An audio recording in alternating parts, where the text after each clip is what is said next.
en Japón han emitido una advertencia importante de tsunami después de que un terremoto poderoso sacudió áreas de la costa norte.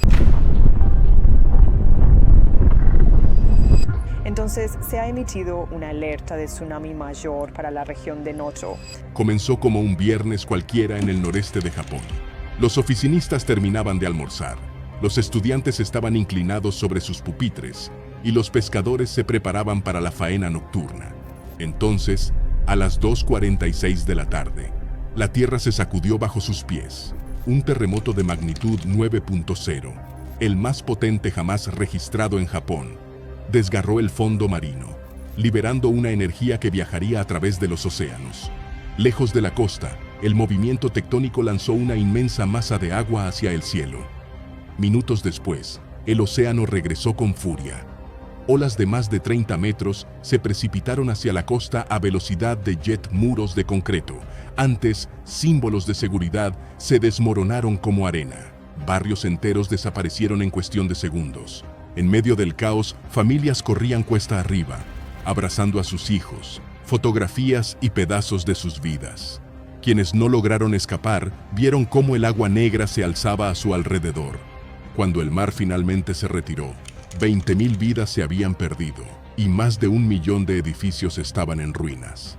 En la ciudad de Rikuzen, Takata, 70.000 pinos formaban antes un bosque costero que protegía la orilla del viento y la sal. Tras el tsunami, solo uno quedó en pie. Los lugareños lo llamaron el pino milagroso, un sobreviviente que se negó a caer. Sus raíces se convirtieron en símbolo de resistencia, erguido, solo, en un campo de sal y silencio. Mientras Japón lloraba, surgía una pregunta inquietante. Si los muros de acero y concreto habían fallado, ¿podría algo vivo, algo sembrado, resistir mejor la próxima ola?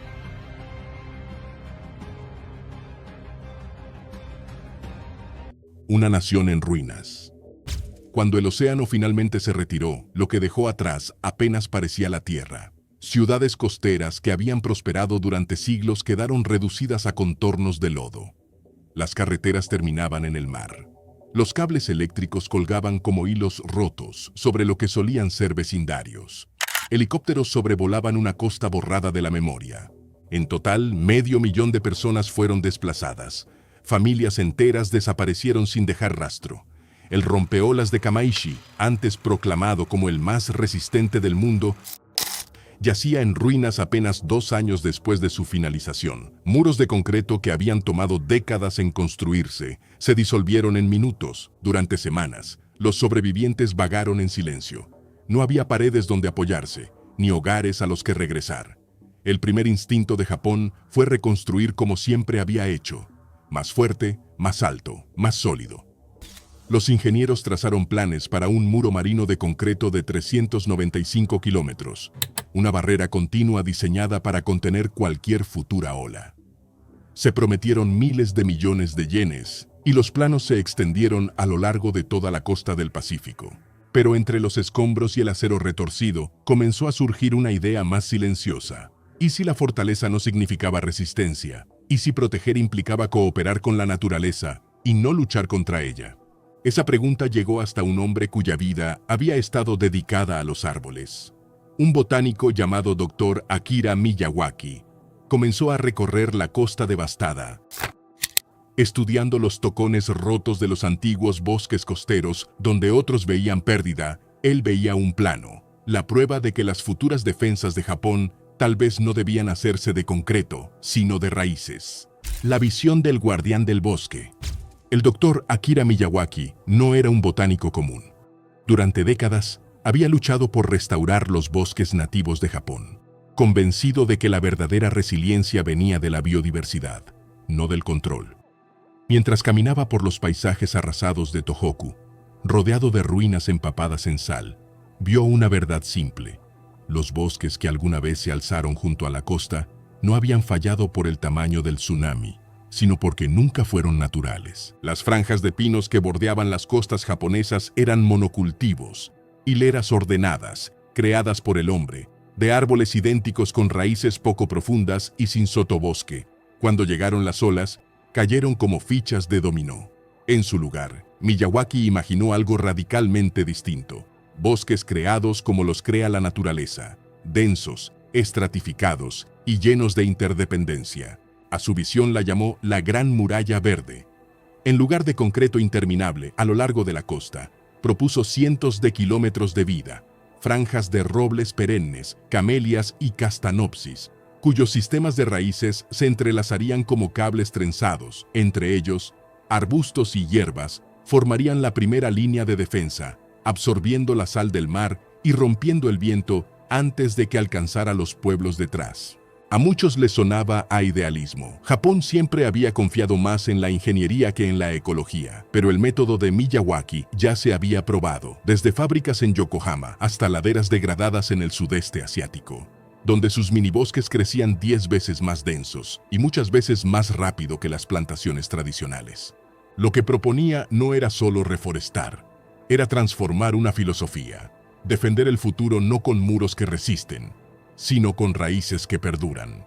Su idea se difundió primero en silencio, luego con fuerza. Pronto, toda una nación se preparaba para sembrar esperanza, un plantón a la vez, construyendo una muralla viva. La idea pasó de concepto a acción en menos de un año tras el tsunami.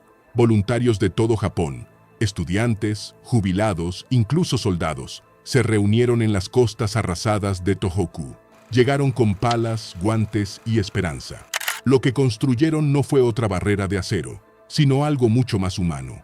El proceso comenzó con lo que el mar había dejado atrás. Millones de toneladas de escombros, concreto roto, varillas torcidas, madera astillada. Fueron clasificados uno por uno. Se retiraron los desechos tóxicos y el resto se recicló en colinas artificiales de entre 3 y 5 metros de altura. Estos montículos se convirtieron en la base de los futuros bosques. Sobre ellos, los trabajadores esparcieron una mezcla de suelo especialmente formulada, lo suficientemente ligera para respirar, lo bastante densa para anclar raíces. Luego vinieron los árboles, plantados no en filas ordenadas como en un cuartel, sino en una abundancia caótica. 3 plántulas por metro cuadrado. Una sinfonía salvaje de especies nativas compitiendo y cooperando como en la naturaleza. Este era el método Miyawaki y rompía todas las reglas de la silvicultura tradicional. Ninguna especie dominaba. Cada estrato, arbustos perennes, árboles de hoja ancha, tenía un rol. Hierbas tolerantes a la sal absorbían el primer rocío, mientras los árboles de raíces profundas estabilizaban el suelo tras ellos. La costa se convirtió en un mosaico de renacimiento. En Sendai, el proyecto evolucionó en las colinas de la esperanza del milenio. 15 parques construidos con escombros del tsunami, sus laderas cubiertas de árboles nativos. En otros pueblos, sacerdotes sintoístas bendecían los terrenos de plantación, uniendo el esfuerzo con la antigua tradición japonesa de los bosques sagrados. No eran solo bosques, eran memoriales. Cada árbol llevaba una memoria, cada raíz una intención. Y a medida que los primeros brotes rompían la tierra, los sobrevivientes empezaban a creer que algo que crece podía protegerlos mejor que cualquier cosa construida. La naturaleza regresa. En los años que siguieron, ocurrió algo extraordinario. Los bosques crecieron más rápido de lo que nadie esperaba. En 5 años, árboles que apenas deberían haber llegado a la altura de los hombros, ya se alzaban sobre las personas. En 10, algunos rozaban los 10 metros. La costa, antes un páramo de barro y escombros, comenzaba a teñirse de verde otra vez. El cambio no era solo visual, era ecológico. Las aves regresaron primero, tejiendo nidos en el denso dosel. Luego llegaron los insectos, las ranas y los pequeños mamíferos que habían desaparecido tras el tsunami. Cada especie encontró su lugar. Cada nuevo sonido añadía otra capa al paisaje renacido. Para los científicos que monitoreaban estas parcelas, los resultados eran claros. Los bosques de Miyawaki estaban creando su propio microclima. La sombra mantenía húmedo el suelo, las raíces densas lo sostenían firme y las hojas caídas alimentaban a la siguiente generación. Incluso las malas hierbas dejaron de crecer porque la luz ya no llegaba al suelo. Pero los bosques no solo protegían la tierra, también protegían a las personas. Cuando llegaban tormentas, los árboles absorbían el viento y suavizaban las olas. Las simulaciones sugerían que los bosques densos podían reducir pequeñas marejadas ciclónicas hasta en un 20%. No era una garantía contra otro megatsunami, pero sí era resiliencia en movimiento. A lo largo de la costa, niños que alguna vez plantaron plántulas regresaban ya adolescentes para caminar entre sus creaciones vivas. Para ellos, esos bosques ya no eran símbolo de tragedia, sino de supervivencia. Una promesa viva de que la vida puede surgir de nuevo tras la devastación. Desde las ruinas de muros marinos y pueblos destruidos, Japón eligió reconstruir con raíces en lugar de concreto. A lo largo de su costa, millones de árboles se alzan ahora donde antes rugía el océano.